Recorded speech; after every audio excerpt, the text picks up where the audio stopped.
Andrew Fillipponi is our guest right now on Sports Radio 610. Andrew, it's great to talk to you. So what's the general vibe up there right now in Pittsburgh on this game? We'll dig into the details in a little bit, but it feels like the Texans are getting a ton of love nationally in this game. Is there a disrespect factor going on up there right now with the Pittsburgh Steelers?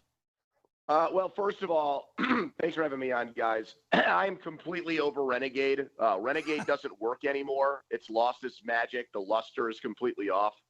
They played it Sunday night. Tirico and Collinsworth made it seem like it was a cheat code to get a stop, and then another Ravens 50-plus yard touchdown pass happened a few plays later. So Renegade's pretty much dead to me. But as far as the game goes, look, this franchise has fallen behind in double digits in the first quarter of its last three playoff games. They didn't in the first quarter against Kansas City, but then they gave up 35 points faster than any team in NFL history in that game. So we are used to getting invited to this AFC playoff party, and then we do something very embarrassing or disrespectful to the person throwing the party and are usually thrown out within 5 minutes. So as far as this matchup goes, yes, there is the belief among Steelers fans that this should be the most competitive playoff game they have played in a very, very long time. I guess that's what I hadn't realized really is about the Steelers in the first round of the playoffs these last 6 times they've been there. It's that I knew they'd lost all those games. I didn't realize that in each of those games they'd been down by at least 21 points at a time in the game. I'm starting to sense exactly why Steelers fans are so frustrated. We played a couple of your callers on our show yesterday where basically you were laying it out is that even one of your callers, even if the Steelers win a Super Bowl, he wants Mike Tomlin gone. That's how. What's the split in the fan base up there? How many Steelers fans even want the Steelers to win this game? I think most of them do, but the difference is that I think there's so many fans who have made up their minds on Tomlin that the number one thing you want is for your team to win. That's the point of being a fan. Followed very closely by, see, I told you so, I was right. People like being right, and fans like being right in their opinions. So if the Steelers get clobbered by the Texans and lose Monday night, tons of fans will say, see, told you, we could never win with Tomlin. We're not going to win until he's gone. And that'll definitely be a numbing agent and ease the pain from another horrible playoff disappointment. He has hit his expiration date. Fans believe if we're ever going to do something other than Band-Aid this quarterback situation, we need someone with a level of expertise in finding a young quarterback and developing a young quarterback. And there's zero confidence in Tomlin's ability to do that because the one thing that he definitely had in his favor when he came here all the way back in 2007 was a quarterback that was already entering the prime of his career and had won a Super Bowl. So that's why there's so much frustration and anger regarding it, because congratulations, you get us to 9 or 10 wins every year, but that shouldn't be the standard or the ceiling on teams. What if you're a Texans fan looking at Aaron Rodgers and where he is currently, what's the biggest thing you should be fearful of, if anything at all? Like and I'm guessing it's going to involve DK Metcalf, but where is Aaron Rodgers actually a threatening quarterback right now? Make me semi-nervous, not very nervous, but would make me at least a little bit concerned as a Texans fan, based on his style of play, which is as soon as I get the football, I'm going to get rid of the football. Nobody throws it faster and gets rid of it quicker than Aaron Rodgers. And yes, great corners in Houston. Tomlin was waxing poetic about them on Tuesday. Not so much on CJ Stroud, which I found very interesting. But yes, Aaron Rodgers, quickest release in the NFL, average depth of target, the shortest or smallest in the NFL. And if the whole strength of the Houston Texans defense is we have Will Anderson and Danielle Hunter and they make a quarterback's night a living hell. Well, if they don't have time to get there, maybe they can be neutralized or taken out of the game to some extent. And so I think that'll be the Steelers' game plan for this one. Don't put Aaron in those situations by having him do what he's done all year, and that's throw the football as soon as he gets it. Andrew Fillipponi, 93.7 The Fan, joining us here talking Steelers and Texans on upcoming Monday night. Just sticking with Rodgers for a second, Andrew, how has it been covering him this year? Because we know the last couple years in New York, it was a dicey situation covering Aaron Rodgers through the McAfee show stuff and just the general dysfunction that probably had more to do with the Jets than Aaron Rodgers himself. But what was the expectation going in with him coming there, and what's it been like covering him up there this year? It's been way better than I ever thought, than I ever imagined. I've enjoyed him thoroughly. He's turned me into a fan. Mm-hmm. I did not really embrace this whatsoever. Bad idea. The only silver lining I saw in it when it was being rumored for months upon months was that, hey, maybe this is the year the Steelers sink to the bottom. And we were told that the 2026 quarterback class in the draft was going to be 10 names deep. And I wanted to have a bite at that, a piece of that, especially with the draft being here in Pittsburgh. I think the Steelers had circled April of 2026 as the time that they were going to announce and introduce their next great young quarterback to the world. But two things happened. Aaron Rodgers didn't act like an a-hole. He behaved himself. He didn't do outside media appearances where he made things awkward for teammates or coaches or for the organization, or even put fans in a weird spot, having to choose either him or the team. He's played for the most part well. I mean, the numbers don't blow you away. His numbers really aren't all that different from Russell Wilson a year ago. But I can point to at least 3 games that he won on his own. They don't sweep Baltimore if not for his exploits and how well he played in both games. It's been fun. It's been neat to have a 4-time MVP in the twilight of his career have a little bit of a renaissance here. And I would actually I would be maybe not all for, but I would be fine if the Steelers' plan for 2026 is to run it back with him for one more year and then wait to see if 2027 has a better crop of young quarterbacks. Looking at this Steelers defense, they're not a classic Pittsburgh Steelers defense, but they look like they've shored some things up. The biggest thing, Andrew, is that this Texans offensive line is at times struggled versus, frankly, just physically tough defensive lines. Big, strong dudes who are manly men. And I'm looking at Cam Hayward, and I don't see where there's much of a drop-off in his play, even though he's in his upper 30s now. He is a Hall of Famer, in my opinion. He's gotten better as he's gotten older. The decade of his 30s, more impressive than his 20s, which makes no sense. I think he's going strong. He's coming off one of his best games ever in a Steelers uniform, which is hard to fathom given his age. He is awesome. He never got like the hype or the accolades or the love, say, of an Aaron Donald, and I get it because Aaron Donald is, one of one. Aaron Donald also invited me to his draft party, which was really cool of him. So props to Aaron for that. That was a very nice gesture on his part. That's nice.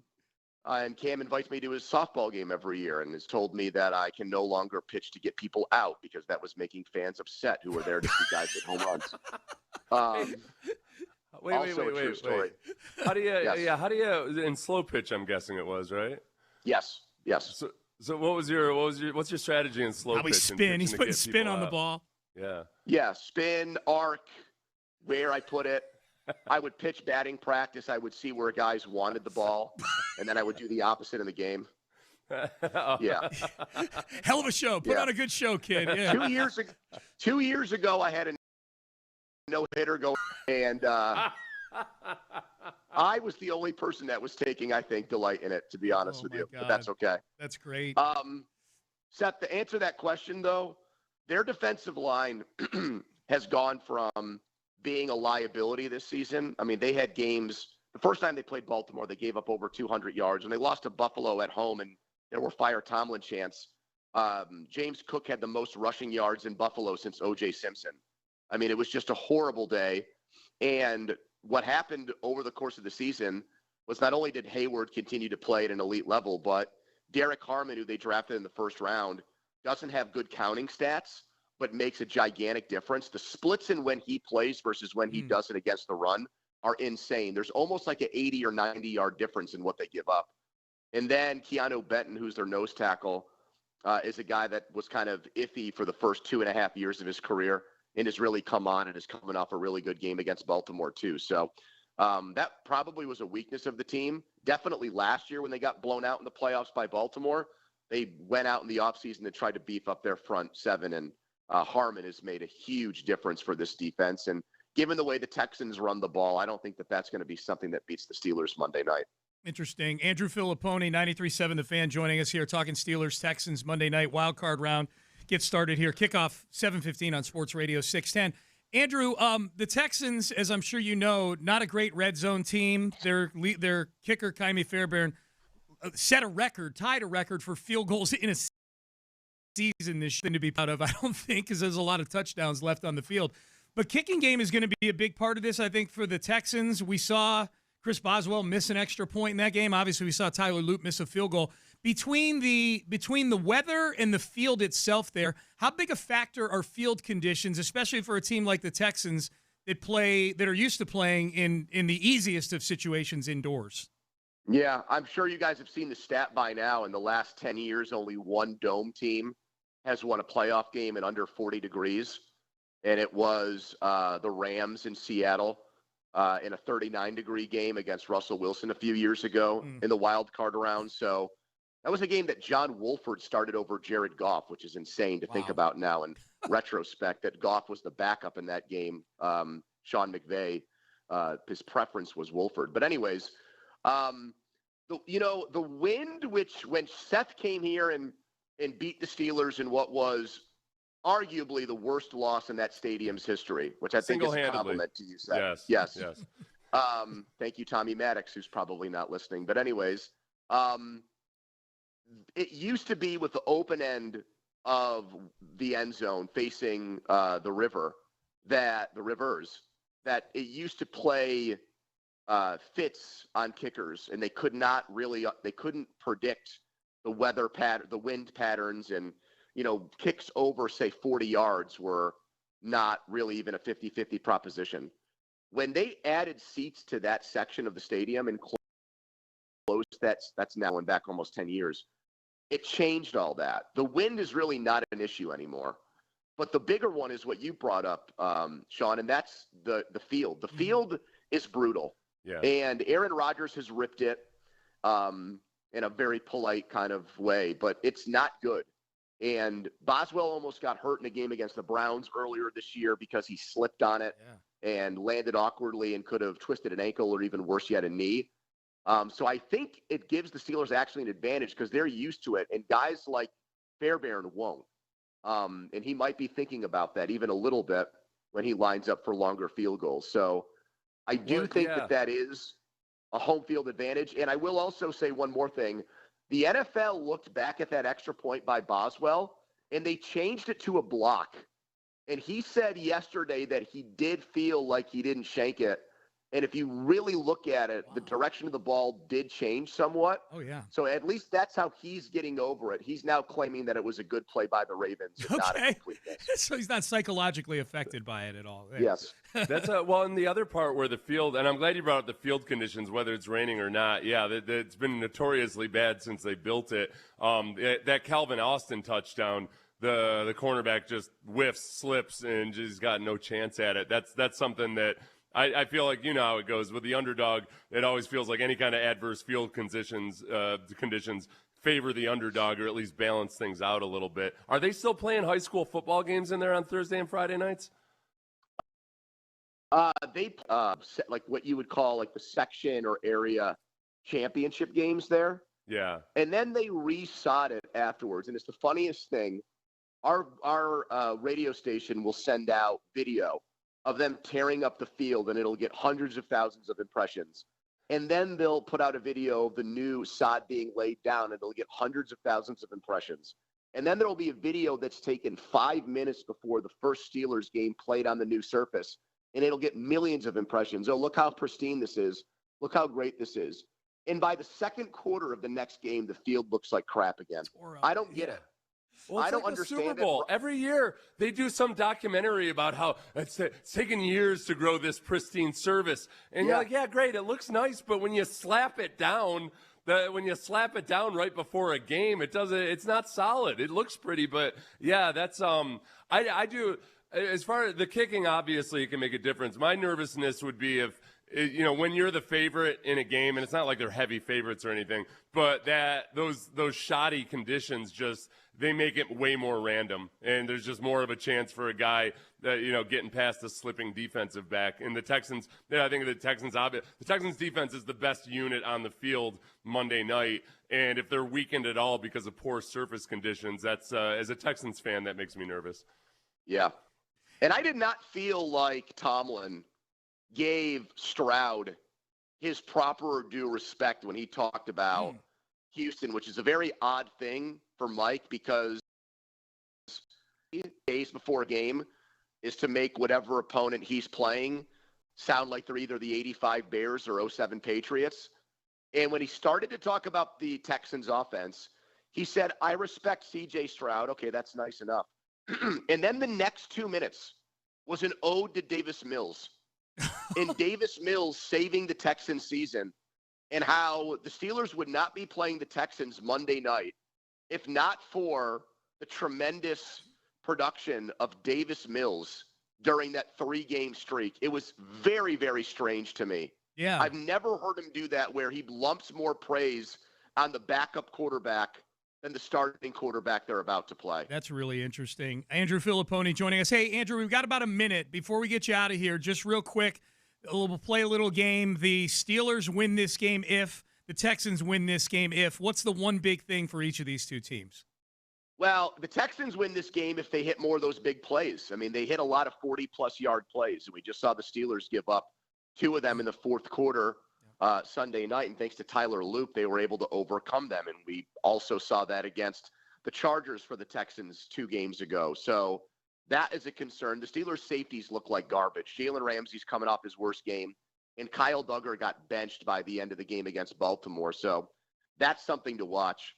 And the Steelers win this game if their defense plays like it's paid to play. $170 million spent. The Steelers should be the team that has the lofty rankings and stats like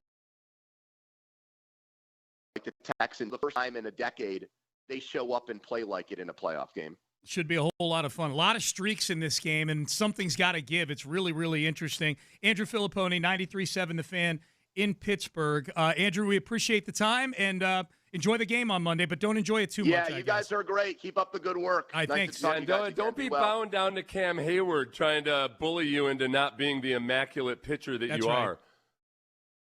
Seth, I have a smoothie that I'm about to drink, and I'm about to go pump iron, but have you seen that man? He's a humongous human. He ain't telling Andrew ain't telling him anything. Easier said than done. You can get Andrew on Twitter at the Pony Express, Pony with an I. Andrew, keep up the great work as well. We appreciate you, man. See you guys. All right, take care. They do a great job up there. I've been listening the last couple days to his show. It's a really good show up there. If you're looking to get the flip side to this game on Monday, that's a good place to go. That's the least smack-talking version of Andrew Fillipponi I've ever had when we've had Andrew Fillipponi on the radio. Usually he's talking all kinds of smack. I think that tells you everything you need to know about how this game how they feel about this game.